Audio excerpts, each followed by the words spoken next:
Good morning, everyone. It's Lindsay Hollis with SPS back in the building. Another SPS Monday Motivation. Hope you had a good weekend. It was daddy-daughter weekend, so it was cool with me hanging out with my daughter Madeline. She's 12, be 13 in May. She's just growing up. We love our babies.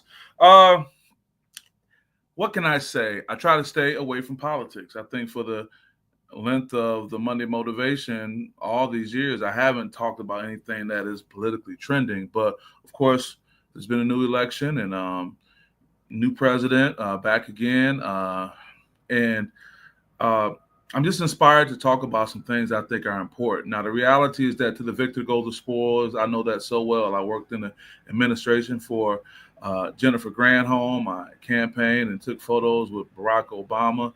I'm a Democrat at heart. I'm not going to go back and forth on that. And to the victor go the spoils. I won't get into the economic decisions and all these things, but what I do have a serious problem with is current president's comments after the deadly plane crash. So Democrat, Republican, whatever your background is, I think there is an expectation for a level of decency from the leader of our country. No matter who you voted for, he's the president of all of America. And I just think that we need to challenge the change in regard to what's happening here. What do you mean by that? I'm talking about challenge the change as it relates to the decency that's going on and the lack thereof when it comes to certain things. Challenging the change means to actively question, oppose, or seek to modify proposed change. We know that in the first few days of the president being in office, there were some dramatic changes. Many were against, many silently must be supporting. But we noticed that when there was some pushback, whether it was at the federal level with judges, there was some changes coming about. I got somebody this morning. Let me guess. Is it Michelle Mimi Watkins? No, I got my brother, Kevin Marshall. Good morning, my brother. How are you? Yeah, I just want to talk about challenging the change, man. I was really taken aback. And I was like, why did that bother you? Yeah, because I just tell you a story, Kevin. I know you can appreciate this. When I was in boot camp for the Marines, I was looking for my Marine Corps boot camp picture. I didn't have it up. When I was in boot camp for the Marines, I was a Lance Corporal. So you come in private, private first class, Lance Corporal. And, I had some rank, considering, but there was a corporal who was ahead of me. I didn't think he liked me. I don't know if he was a New York guy, whatever or not. He just wasn't really feeling me. He had this kind of demeanor. And I was like, all right, my man is not really feeling me. However, there was someone, because I was a squad leader, I had a leadership role. And I was directing them to do something, someone that was in my squad. And this young man was just tripping. He didn't want to follow my direction. He didn't want to follow my order. He just kind of pretty much totally disrespected me and my role to say, no, I ain't doing it. And lo and behold, the one corporal who I thought just wasn't cool, wasn't feeling me, and he probably didn't necessarily like me, but he came down on my man so hard. He said, didn't he tell you what to do? And he was following the chain of command, but there was a level of expectation and respect that I have for him. And I just say, folks, there has to be a level of decency in what we do. Some of us may feel good about somebody who can stand up and tell them this and tell them that's fine. But still, when we talk about a tragic loss of life, that could have been anybody. They say don't catch feelings, catch flights. Everybody want to be on the flight. So everyone within the thought of my ears, within my ear range, could have been on that flight, that horrible flight that crashed in D.C., or you could have had a loved one connected to it. They talked about the young lady who missed the flight and how that's impacted her. So I'm saying there needs to be a level of decency, and we have to challenge the change that's coming about. What I'm talking about, essentially suggesting that change might not be the best course of action and should be carefully examined before we implement something. Meaning we just shouldn't just accept that we're going to allow not only the leader of the country who can say whatever he wants to say, it seems, but people, whether in your workspace, whether in your family, just to say and do whatever going forward. I got my mother. I'm up. Good morning, son. Good morning, Mom. I'm talking about challenging the change. I'm talking about us challenging the change also applies to a desire to critically evaluate the change and potentially propose alternative solutions. Let's step away from politics. Let's talk about what's going on, within your relationships, what's going on, at your job, whatever it may be. Sometimes we have to push back. And what does that look like? I found a visual that I thought looked pretty reflective of that. Yeah, you don't always have to go with everybody. Oh, man, you always going against the grain. Not necessarily, because sometimes it's going to take you to go away to better lead that, in a different direction and lead people in a different direction to better help them. Also, we talked about critical thinking. It's funny that the word critical thinking or anything like that has actually become a buzzword in an American psyche now. People don't really want to talk about these type of terms or whatever it may be. Kevin says we have to respect everyone no matter what's going on. Thank you, brother. That's all I'm getting at. I could shut the Monday motivation down right there. Kevin, you just summed it up. No matter who you voted for, no matter what your politics, whether you out front with your politics or you in the closet with your politics, hey, whatever. We got to have a level of respect going on. And what happens is when it starts at the very top, you can go into, a franchise and you say, man, they don't really look good over here. They're not really handling business. But in many cases, it's a reflection of leadership. Or the reverse could be, you can go and say, man, these young people are on the ball. These people working here got it going on. And it's a reflection of leadership. I just don't want individuals to think that blatant disrespect, not having any compassion, not having any empathy for anyone is the way that we need to be going forward. Because you know what? I have a daughter.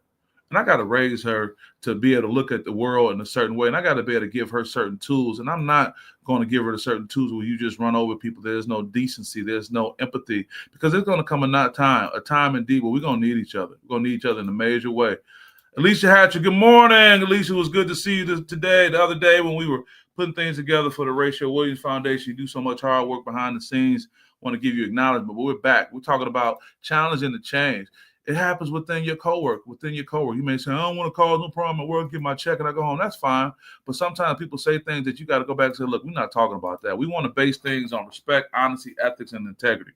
Now, that has a different look in America today. And again, I'm not here to really talk to politics of that, but I'm saying for the individual hearing me, for standing up, for showing people what's right, for teaching the next generation what's right, it's important that we challenge the change when it comes to these things.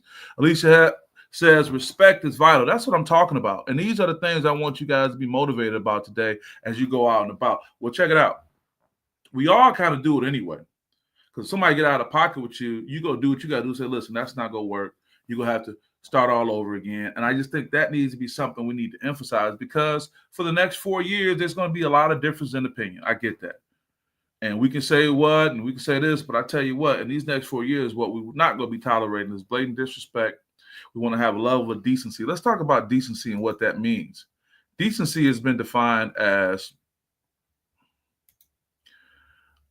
one of those character traits that we can universally agree on. Former President Theodore Roosevelt said the most practical kind of politics is the politics of decency, right? The word decency originates from the Latin decentia, which means being fitting, as in being appropriate and fitting the moral standard of one's environment. Now, somebody will challenge the morality of the leader of America right now. You can say what you want. Let's go one way, let's go the other. But beyond that, how are we dealing with each other? Is there a level of decency between Alicia and I? A level of decency and communicate between Kevin and I? Is there a level of decency between the people who are hearing my voice? And I think you have to be careful, folks, because between social media and what we see, people can kind of get drawn down this road where decency is thrown out the window, but it's still a trait that's necessary and needed. And we got to challenge the change when you don't see that. How do you challenge it? Well, Lindsay, I don't know what to say. You pull somebody to the side. I said, hey, I would appreciate when you talk to me that you don't refer to me like this. Hey, I know we had this conversation the other day, but it's something I wanted to let you know about how I feel. And those things are important. Now, the hope is that by doing that, there's no retribution coming back. But I just think it's important because, again, as a parent, as a leader, as someone who tries to help young people, I think it's very important that we don't allow the new standard in America to be disrespect, lack of decency, lack of empathy, all these character traits that are very important for us to navigate and be a great society. I got a couple comments right here. Who I got here? I got my boy Dale Brinkman. Good morning, brother. Needed this today. On target, on task, and on time. Dale, I appreciate you. That's what we're trying to push. That's what we're trying to say. Thank you for all the work that you're doing, helping the young people. I know I better connect with you later to be able to have another positive impact on some young people. Got another good brother here doing this thing. Got James Wu Payne. Good morning. Happy Monday, my guy. Right back at you. Happy Monday, brother. Keep it going. Keep it rocking with the Southeastern Jungleers. Alicia also says one's deliverance has a major impact upon others accepted. All right, let's stay with that, Alicia. Let's stay with that deliverance. See, sometimes you may not even be able to go talk to the person because you may be so pissed, you may be so upset, it ain't gonna work. Sometimes you might have to. I did this years ago. Somebody said something very out of order, inappropriate, and unprofessional to me when I was working for Governor Granholm, ironically. And I said, how can I address this? Because the concern would have been that my word against theirs. I'm intimidating. As a black man in America, we're considered intimidating. Whenever it's feasible for somebody. So what I did, I pulled an old school one out. I called and expressed myself in a voicemail. I expressed myself in a voicemail where I was appropriate. I was stating my, objection and all these things. So if that person dared try to say Lindsay was out of order, tried to intimidate, I said, well, play the voicemail then. And the voicemail will let any person say, oh, you know what? He was just really getting at you for what you did. So I'm saying is, what we have to do, folks, we have to make sure, as a good friend once said, you got to teach people how to teach me. My mom was just said, big SC, class of 66, don't get her going, Wu-Pang. You know what's going on with that. But what I'm saying is, in our roles, with this new America that we're starting to experience with the new administration, again, politics aside, we still, with all these great people, I see all these great leaders that stand in front of young people, that stand in front of other community influencers. It's important that we stand on business and say, no, we're going to have a level of decency in this conversation. There's going to be a level of respect we're going to have. We're going to promote a level of empathy when horrible things are happening in the world. We're not just going to let our low vibration state take over, because that's what really happens. It's that person that finally I can be nasty and rude and thinking that's going to be the standard. We're not going to let that be the case. We are going to challenge the change, challenging the change that's looking to take place. And if we do that, we've already seen an example. For example, on the federal level, when all these sweeping changes were happening, you start seeing some federal judges say, no bet, we're not doing that.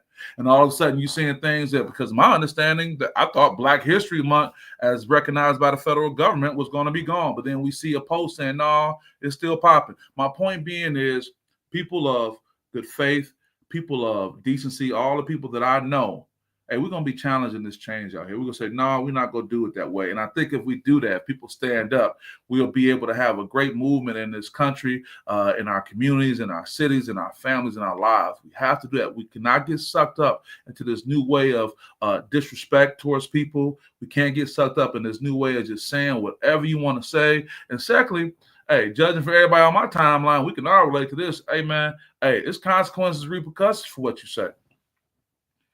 Letting people know, don't let what somebody who got Secret Service protection 24/7 say, think that you can be out here talking like that and you won't get caught up. I got my brother Kevin Marshall with a comment. He says, I have to tell these guys I work with all the time, we may not share the same views, but respect is a must. Respect me, I respect you. Nothing more, nothing less. You gotta let them know.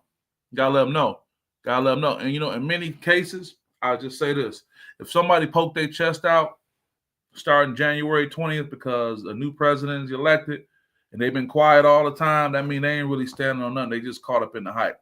Hey, to each his own. This is America. We go elect presidents that you like, some that you don't like. And my point being, Alicia said, I'm right on target. Say, I concur. Appreciate that, Alicia. I'm just trying to say, and I'm glad that this message hit me, because I was somewhat apprehensive about talking about things that are political, just because I don't feel like the message needs to be that. But like I say, it comes from the headlines or my personal life. And I just want to put this out here with all these great individuals on my timeline, great leaders in their community, great people all the way around. We're going to just say, hey, we're going to challenge this change and we're going to promote some decency in our way of doing. It may be about, hey, let's just bring it down a little bit.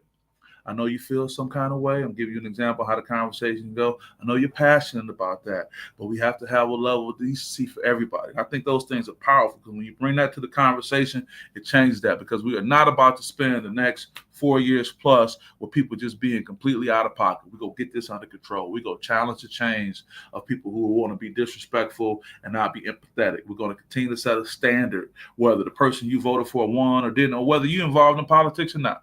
Well, some people like, I don't even get involved with that. And I think that's it. And my man, Kevin Marsh, says, thank you, brother. So you know what? I feel my job was done. I want to thank you guys for all the positive feedback, because I really kind of labored over the thought, am I going to go there? Because I wanted to make sure that SPS is apolitical, away from that. But then again, I don't think that this was necessarily a political statement. This is about where we are and how we need to do. We're talking about human behavior and how we could be the best version of ourselves. So this has been the fastest 14 minutes and 30 seconds I think I've had, but I appreciate you guys. I got nothing but love for you guys. Let's go out and make it a great day, a great week, a great month, and a great year. Hey, February is in the building, and happy Black History Month, baby. Love it. See you guys in a minute. Appreciate you. Peace.